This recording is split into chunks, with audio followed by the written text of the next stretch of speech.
Sportininkai startavo, na ir šio festivalio rekordininkas plaukė prieš jūs. Trečiajame takelėje plaukiantis Viktoras Stasiulovič iš Minsko starto šios rungties rekordą pagerino ryte parengiamuosiuose plaukimuose. Na, tačiau tai nereiškia, kad jis bus būtinai tarp šios rungties nugalėtojų. Na, pretendentų turime bent 3 į pirmąją vietą.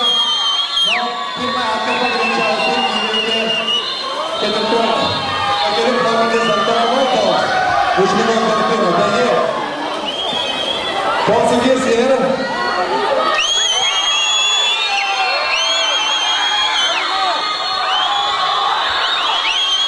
na, iš tikrųjų, sunku pasakyti, kad laimės, bet greičiausiai, tai vis dėlto Viktoras Stasiulovič Minske dar laimė.